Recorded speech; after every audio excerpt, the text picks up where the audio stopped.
โอเคพบกันอีกเช่นเคยเนาะกะมื้อนี้สเปกทีอาร์เฮาก็จะมาเล่นมูลาดกันเนาะซึ่งว่าออกไอเทมเนาะเป็น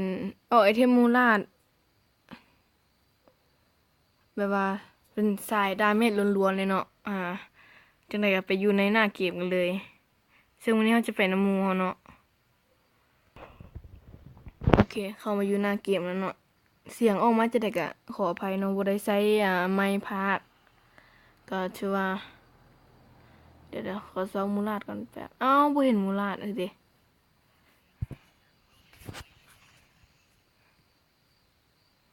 บอกเขาเนาะบอกหมู่เฮาเนาะเฮามากับเต้จอกลาวเนาะมื้อนี้เนาะเอ้ากำลังสิบอกว่าเปลี่ยนสกิลชาเลนเจอร์สกิลฟาร์มเอาฟาร์มมา2 คนเวรกรรมแล้วเจอกับเอ่อมันอ่านว่าจะได้ตัวไหมออทิสต์ว่ะออทิสโอเคทีมเฮาก็จะมีมูลาดเนาะเฮาเล่นเองแล้วก็เต้จอกลาวเล่นไวโอเลตแล้วก็กิลเดอร์ทีมเขาจะมีแพนด้าสุกะแล้วก็ออออติสแล้วก็เทปยอนเนาะขอตัดไปตดเข้าเกมเลยมาเข้าเกมแล้วซึ่งว่าไอดีเต้จักรลามันจะเป็นอุดลินเนาะหรืออุตมะเนาะโอเค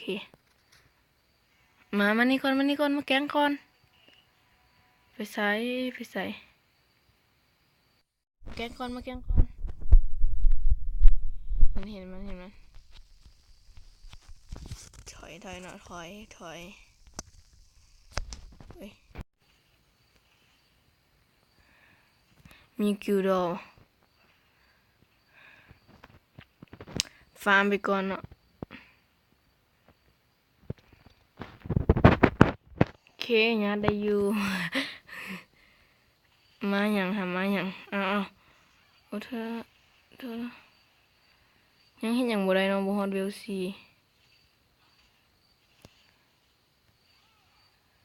โอ้โธ่อันเมียกิลเดอร์ไปคนเดียวเลยเนาะมาลาดบ่ทันยามันเก็บสแต็กอันติไว้ท่ามูลาดท่าแพนด้าเนาะโอเคถอยกันบ่เอ้าบ่ได้ฆ่าเนาะน้องเขาได้เนี่ยได้ฆ่าหนึ่งอยู่คือสิจบเกมไว้เนาะตอนนี้เนาะโอ้เดี๋ยวเสร็จไอเทมเขาจะได้ให้เบิ่งหลังเกมเนาะมาคุมเกมได้ดีกิลเดอร์รู้สึกว่าจะตีแต่ป้อมอ้าวเข้ามาอยู่ในกลางดุนตีน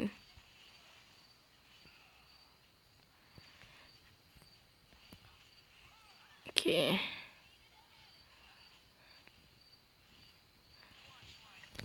ก่อนตีนไปก่อนเอ้าโอ้ยเป็นหยังวะตายให้ย้อนหมดเลยบอกหมูเนาะมังกรนำเอาบ่ได้ยามันฟาร์มไปก่อนเนาะเขารู้สึกว่าจะนำเฮาแล้วบ่ฟ้าวจบเกมโอเคสกิล2ของมูลานี่จะต้องแบบใส่ให้โดนขอบๆเนาะโอเคเวล8ละ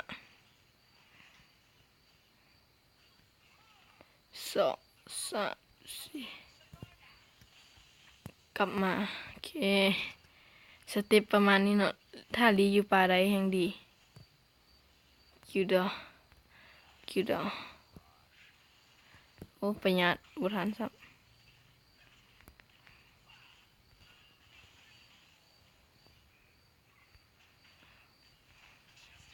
โอ้กลับไปสวนโอ้ฮึมอย่าตายคือว่าโทรศัพท์เฮามันแหลกเนาะ ติดเลยก็ตายไปจนได้ปอมบ่แตกเนาะเฮาเชื่อว่าปอมบ่แตกบ่มีเสียงเกมเลย ลิ้นบ่ฮู้จะได้ก็ขออภัยเนาะมารู้สึกว่าจะเว้าเนาะหลายได้นี่มาโอ้บ่อยู่อีก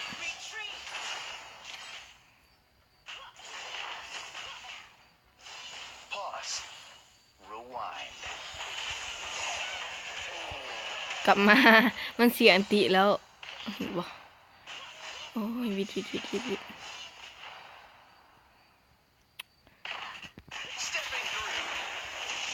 มาเอามังกรก่อนเลยเห็นหยังก็บ่ได้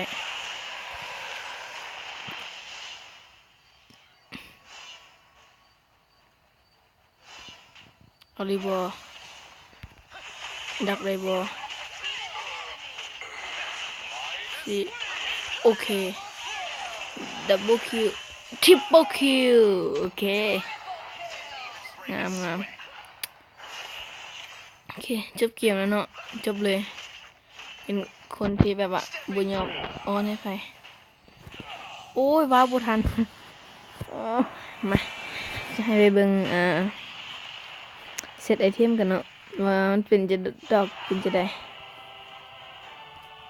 โอเคเทพสังหาร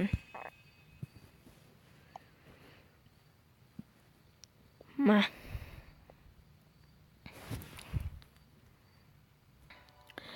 โอเคเนาะก็จะประมาณนี้เนาะเซตไอเทมฟาร์มของมูราส